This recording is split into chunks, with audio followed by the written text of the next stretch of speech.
Hello dear students, welcome to our channel educational goal. और हमारी जो लगातार सीरीज चल रही है इंग्लिश क्वेश्चन बैंक सॉल्यूशन के लिए, आज उसका ये 20वां भाग है। और आज हम ले रहे हैं डू एज डायरेक्टेड। तो वीडियो के अंत तक बने रहें और जो भी चैनल पर नए हैं वो चैनल को सब्सक्राइब करें। साथ ही साथ हमारे टेलीग्राम चैनल एजुकेशनल गोल को ज्वाइन कीजिए। तो देखिए, आप इतना तो समझ ही गए होंगे कि आपका जो प्रश्न पत्र बनने वाला है वार्षिक परीक्षा के लिए, वो क्वेश्चन बैंक से ही बनने वाला है। और हम लगभग 19 वीडियो अपलोड कर चुके हैं क्वेश्चन बैंक के, और 2 वीडियो हो गए हमारे मॉडल पेपर के। तो आपको सारे वीडियोस को देखना चाहिए और कुछ भी मिस नहीं करना चाहिए। तो देखिए, आज हम डू एज डायरेक्टेड कर रहे हैं और शुरू के 15 क्वेश्चंस हम लेंगे और उनका मैं आपको लिखित में सॉल्यूशन बताऊंगा और साथ ही साथ इनको समझाऊंगा भी। तो देखिए, पहला क्या है, his brothers sold all the gold, कि उसके भाइयों ने सारा सोना बेच दिया। आपको WH वर्ड से क्वेश्चन बनाना है। देखिए, क्वेश्चन तो वाट से भी बन सकता है कि what did his brothers sell, कि उसके भाइयों ने क्या बेचा, लेकिन इसमें लिखा है कि उसके भाइयों ने सारा सोना बेच दिया। तो हमें प्रश्न किस प्रकार करना पड़ेगा कि उसके भाइयों ने कितना सोना बेच दिया। तो हम प्रश्न करेंगे हाउ मच से, हाउ मच शुरू में लेंगे, फिर क्या बेचा है, गोल्ड। तो how much gold did his brother sell. Sell क्यों करें हम, क्योंकि ये यहाँ पर पास्ट टेंस में और हम ऑलरेडी क्या ले रहे हैं, इसमें डिड हेल्पिंग वर्ब ले रहे हैं। तो मैं आपको दिखा देता हूँ। ये देखिए, आपके सामने लिखा है हाउ मच गोल्ड और फिर डिड आपने लिख दिया। तो फिर जो सोल्ड है उसकी फर्स्ट फॉर्म सेल को ही हम लिखेंगे और लास्ट में हम क्वेश्चन चिन्ह लगाएंगे। ठीक है, क्वेश्चन मार्क लगाएंगे। अब देखते हैं अगला वाला क्या है हमारा। देखिए, अगला है I know that lad not much, कि मैं उस लड़के। तो बच्चों, पढ़ाई में डाउट्स आते हैं, सॉल्व नहीं हो पा रहे, घबराओ मत। इसका सोल्यूशन है डाउट एंड ऐप। जिस भी सवाल में आपको डाउट है उसकी फोटो खींचो, क्रॉप करो और 5 सेकंड के अंदर अंदर आपको उसका वीडियो सोल्यूशन मिल जाएगा, वो भी बिल्कुल फ्री में। यानी अब आप पूछिए अपने अनलिमिटेड सवाल कहीं भी कभी भी। अब चाहे आपका सवाल क्लास 6 से 12वीं IIT JEE या नीट का हो, या फिर CBSE यूपी बिहार राजस्थान या अन्य स्टेट बोर्ड का हो, कोई भी सब्जेक्ट हो, physics chemistry maths biology science, आपके सभी सवालों के जवाब आपको मिलेंगे सिर्फ डाउटनेट ऐप पर।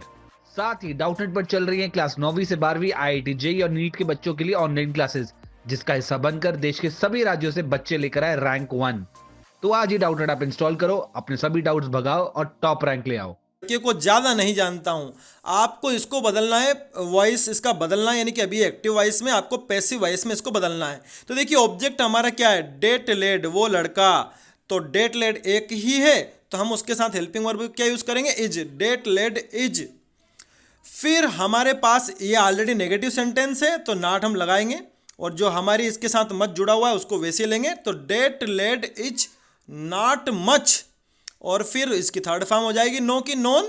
तो that lad is not much known by me, known to me, क्योंकि नो के साथ जो प्रिपोजिशन यूज करते हैं हम वो क्या रहता है, टू रहता है। मैं आपको दिखा देता हूं।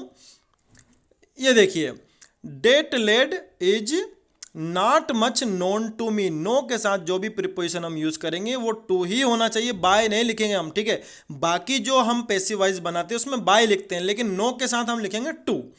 अब आगे बढ़ते हैं। देखिए, अगला है he is my boss, he is wearing A red shirt. आपको इसको जोड़ना है रिलेटिव क्लोज से। रिलेटिव क्लोज आपको पता ही है कि जिसमें आप जो भी उसमें नाउन दिखा रहे हैं उसकी विशेषता वो क्लोज बताता है। तो देखिए, पहले तो हम लिखेंगे ही, वह जो कि लाल शर्ट पहने हुए है मेरा बॉस है, ये हमें कहना है। ठीक है, तो ही हु इज, यहां पर लिखेंगे who, he who is wearing A red shirt, और उसके बाद ये जो बच गया इसको हम लिख देंगे इज माई बॉस। मैं आपको दिखा देता हूं इसको। तो ये देखिए, he who is wearing A red shirt is my boss. देखिए, ही के साथ हमने हु इसलिए लिया है क्योंकि जो इसमें ही है वो इसमें सब्जेक्ट है, इसलिए हमें हु लेना पड़ेगा। अगर ऑब्जेक्ट होता तो हम हुम लेते हैं। ठीक है, तो he who is wearing A red shirt is my boss. अब इसमें आपको रिलेटिव क्लॉज में दिखा देता हूँ, who is wearing A red shirt, ये इतना इतना जो है वो रिलेटिव क्लॉज है, और ये रिलेटिव क्लॉज किसकी विशेषता बता रहा है, इस ही की। ठीक है, अब आगे बढ़ते हैं हम। देखिए, चौथा वाला है he is so weak that he can not stand. इसको आपको टू और टू से जोड़ना है, बहुत ही सरल है। जहां पर सो लिखा हुआ है वहां पर डबल टू वाला आएगा, ही इज़ टू वीक, और उसके बाद ये जो पूरा लिखा है डेट ही कैन नॉट, ये पूरा हटेगा और फिर क्या जाएगा वीक के बाद टू स्टैंड। तो क्या बनेगा, he is too weak to stand. क्या बना, he is too weak to stand. ठीक है, क्या अर्थ हुआ इसका, वो चलने के लिए कुछ ज़्यादा ही कमज़ोर है। और यहाँ पर जो दिया हुआ है इसका क्या मतलब है कि वह इतना कमज़ोर है कि चल नहीं सकता। ठीक है, अब देखते हैं पांचवा, the child cried for milk change into past continuous. Past continuous tense की पहचान क्या होती है, पहले तो हेल्पिंग वर्ब वाज या वर, ठीक है, वाज या वर आप लगाते हो, और उसके बाद आप जो भी वर्ब रहती है उसमें आईएनजी जोड़ते हो। ये पहचान होती है पास्ट कंटिन्यूअस टेंस की। तो देखिए, द चाइल्ड, चाइल्ड एक है तो हम लगाएंगे वाज, द चाइल्ड वाज, और जो क्राई हमारी वर्ब है ये हो जाएगी क्राइंग, तो the child was crying for milk, ये हो जाएगा इसका पास्ट कंटिन्यूअस टेंस। तो ये देखिए, the child was crying for milk. अब आगे बढ़ते हैं, देखिए अगला क्या है, छठा, he gets his salary he starts spending it, कि उसको सैलरी मिलती है और उजाड़ना स्टार्ट भी कर देता है। तो देखिए आपको नो सुनर देन से इसको जोड़ना है इन दोनों सेंटेंस को। तो सबसे पहले तो आप नो सुनर का ही प्रयोग करते हैं, नो सुनर, फिर आपको एक हेल्पिंग वर्ब चाहिए उस टेंस के अनुसार। अब टेंस आप देख रहे हैं यहाँ गेट से लिखा हुआ है, यहाँ स्टार्ट से लिखा हुआ है, यानी कि हेल्पिंग वर्ब क्या रहेगी, डज रहेगी। ठीक है, तो नो सूनर डज, उसके बाद ही गेट हिज सैलरी। अब गेट से नहीं कहेंगे, गेट कहेंगे क्योंकि हम डज लगा चुके हैं।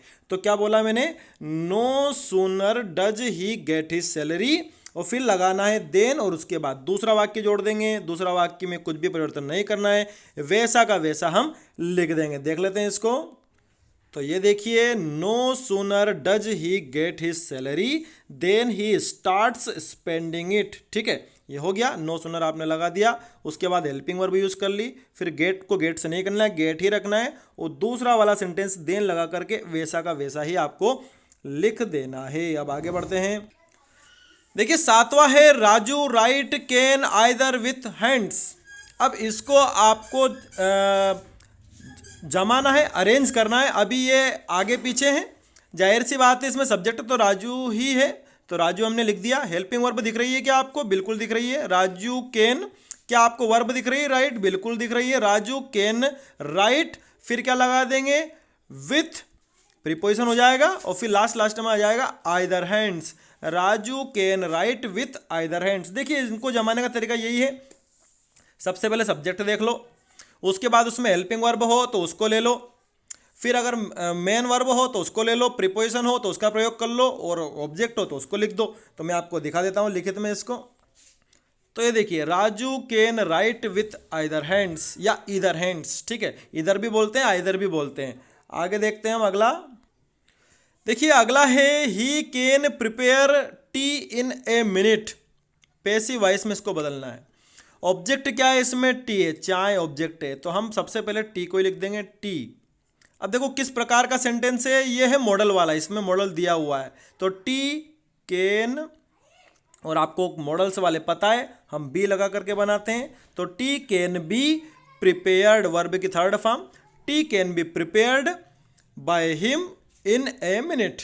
इन ए मिनट लास्ट में आ जाएगा और बाय हिम हो जाएगा। मैं आपको लिखित में दिखा देता हूँ, ये देखिए, T can be prepared by him in a minute. ठीक है, ये हो गया इसका पैसिव वॉइस। हमने क्या करा, मॉडल लिखा, जो भी उसमें दिया हुआ है उसी को लिखते हैं, उसके बाद बी का प्रयोग करते हैं, फिर वर्ब की थर्ड फॉर्म लिखते हैं। ठीक है, अब आगे बढ़ते हैं। देखिए अगला है नवा, as soon as he closed his eyes his successors started roving over the left property. कि जैसे ही वो मरा, उसके जो उत्तराधिकारी थे वो उसकी संपत्ति पर टूट पड़े।